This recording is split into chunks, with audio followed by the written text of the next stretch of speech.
तामिळनाडूमधील अतिशय भयानक अशी घटना घडलेली आहे।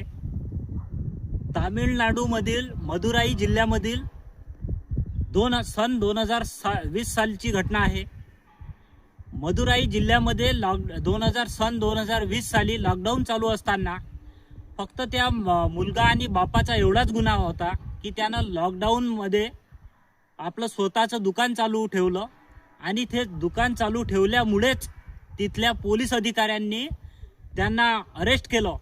अरेस्ट केल्यानंतर त्या दोन्ही बाप आणि मुलांना जेलांनी डांबल्या गेलं आणि त्यांच्यावर एवढे अमानुष अत्याचार करण्यात आले, एवढी त्यांना मारहाण करण्यात आली की त्या पोलीस कोठडीमध्येच त्या मुलगा आणि बापाचा मृत्यू झाला। घटना एवढी भयानक आहे मित्रांनो की अंगाला शहारे आणील।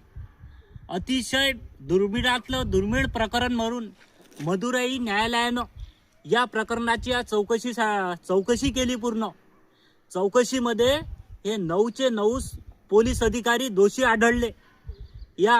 हा सर्व प्रकार तेथील एक महिला कॉन्स्टेबल या सर्व घटनेची साक्षीदार बनली। तिनं सर्व झालेला चालू घटनाक्रम काय झाला, कसं त्यांना पोलीस कोठडीमध्ये त्या मुलगा आणि त्या बापाचा कसा त्यांना खून करण्यात आला, हा सर्व प्रकार तिनं न्यायालयासमोर सांगितला। आणि त्या न्यायालयानं सरते शेवटी पूर्ण तपास करून या 9 पोलीस अधिकाऱ्यांना देहदंडाची शिक्षा सुनावली मित्रांनो।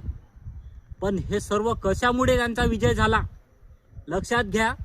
अतिशय म्हणजे विचार करण्याजोगती गोष्ट आहे। या देशात जर आज संविधान आहे, ज्या डॉक्टर बाबासाहेब आंबेडकरांनी आपल्याला संविधान दिलं, त्या संविधानानं या मुलाला आणि त्याच्या बापाला न्याय मिळवून दिला।